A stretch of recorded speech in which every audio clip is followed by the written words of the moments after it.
Hey guys! So this is my June Patron exclusive video. I tend to ramble on about updates and things like that in the beginning of these videos for you guys. If you want to just jump right to the recipe, I'm gonna put in the description what time the recipe starts. If you're in a rush, you just want to get right to the good stuff. I had a busy month. I've had a busy spring, summer. I finally got my yard sale done, my entire house cleaned out room by room, and we're actually going to be putting it on the market because I'm going to be moving in with Phil. I'll save a lot of money on rent or mortgage or whatever, and oh, I'll have an oven. I'm gonna have an oven. Yep. Yeah, so he's got like a upstairs kitchen. I'll have my own gluten-free kitchen, and he's gonna have a guy install like an oven up there, a real oven, and I'm gonna be able to bake recipes on cookie sheets, and I'm really excited about that.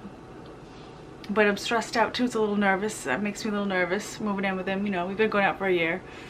I'm gonna have to give up my house. I mean, my house isn't nice, but it's my house, you know. It's like my own kingdom, and now that I cleaned it all out in my room and I totally uncluttered, I like the house, so but you know, it'll enable me to save enough that I can change careers. Instead of bartending, I can do personal training, because I'm gonna not make a lot of money at first, you know. Personal trainers don't make that great of money. I mean, bartenders don't really either, but I'll make even less as a trainer until I have a following, but whatever. I bought my group fitness instructor course, and I'm studying for that. I'm a certified personal trainer, but I have no confidence on leading a class, and I want to learn how to do that because that's a necessary skill to get, you know, you want to work for a gym or whatever, you want to make sure you're versatile. And I'm gonna finish that, and you know, yeah. What else? I'm rambling, sorry. So what have I been up to as far as food in the kitchen and stuff? I've been, ever since I went to Austin for Paleo Effects, I've been pretty much like obsessed with microbiome health. Sarah's really just kind of rubbed off on me, her enthusiasm, and most things that I create or that I'm eating, I'm like thinking in terms of how is this good for my microbiome, which is kind of weird. But I've went down a rabbit hole of researching resistant starches, the 3 different types. We think we're getting all this resistant starch when we're eating things baked with green banana, but actually when you cook resistant starch type 2, you make it digestible starch, so it's not resistant anymore. You actually have to eat it raw, and raw green bananas are gross.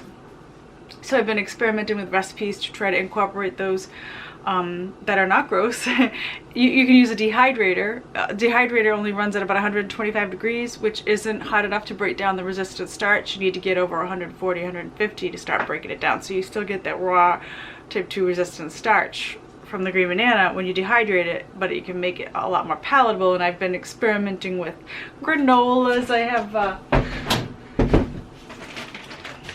I got experiments, you guys. I've been like experimenting. Crackers. I made breadcrumbs / salad croutons, all in the name of how can I make raw green bananas palatable.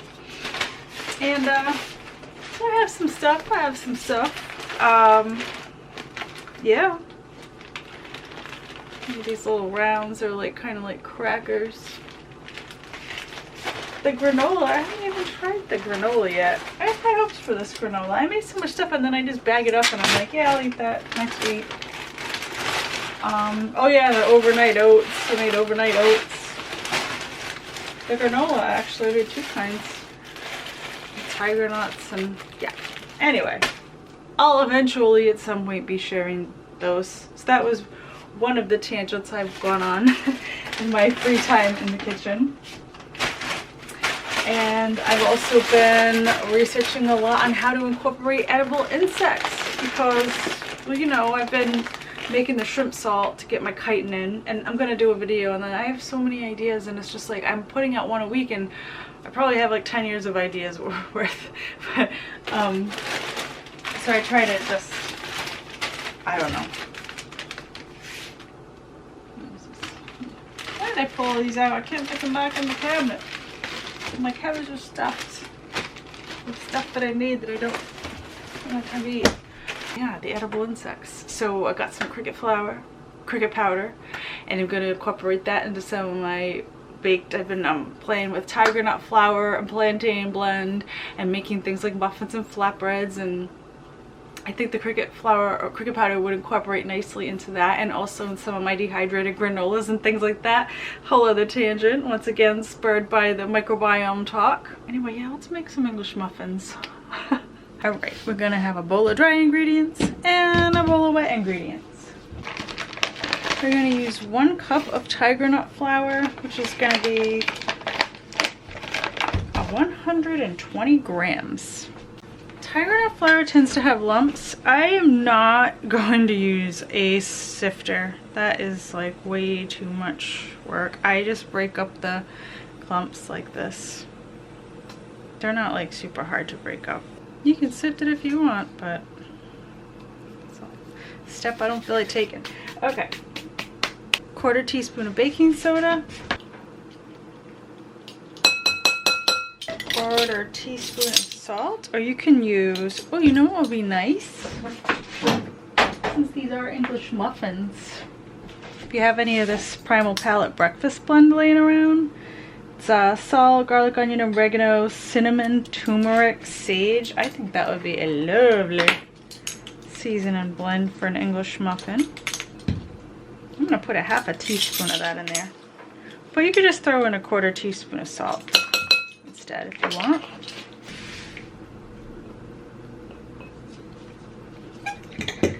Mix that up good so all your baking soda is evenly dispersed. To your wet ingredient bowl, you're going to add 3 ounces of raw pureed green plantain. We're going to need 3 ounces of liquid, so I'm going to use coconut milk. I'm going to cut it with half water. I find it's so pricey, and it tastes more like regular milk if you put half water and you double your coconut milk. So I'm just gonna mix it up, and here I keep it in the fridge in this milk thing. If you try this, you'll be amazed at how rich it still is. I could probably cut it with even more water, but anyway, I'm gonna do 3 ounces of this into the plantain. And I'm gonna do a touch of lemon juice. That's gonna activate the baking soda to make it rise. So like, if I was measuring it, that would be about a teaspoon. Get this mixed in good. And then we just need to mix our, is it wet into the dry or dry into the wet? I don't know. Yeah, let's do it this way.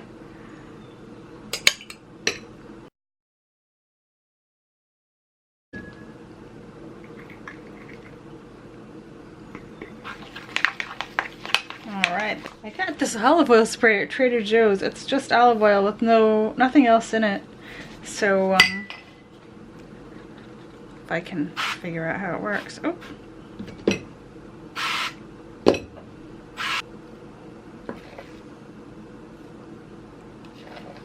I'm not sure if I'm making 3 or 4 here, so I didn't want to grease number 4 if I didn't need it. No, it's 4. Alright.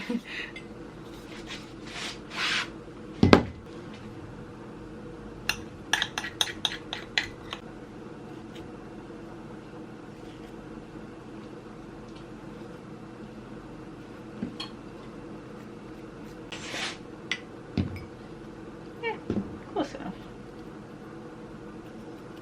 And bacon. At 425 if you have a regular oven, or 450 I'm doing in my little toaster oven, because if I don't use it on 450 everything takes forever. So, and we're gonna start at 35 minutes. All right, 35 minutes was perfect. I've let these cool. They don't need a lot of finagling to get out of the dish either. Look, comes right out. And oh, it smells delicious.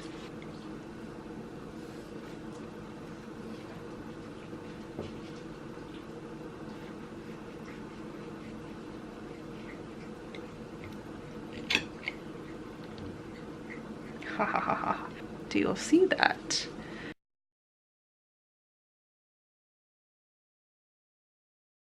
There you go. All right. We have English muffins, folks. I hope you love them. I just want to thank you guys for your support. It means a lot to me. It just means a lot to me. Thank you. Hope you're enjoying your summer, and I'll see you soon.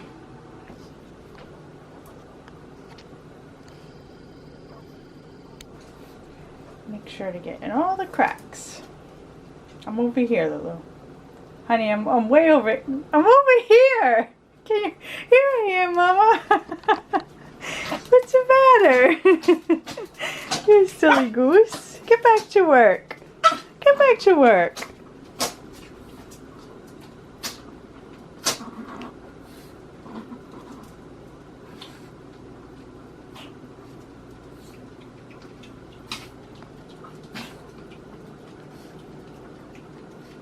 Looks like she got something.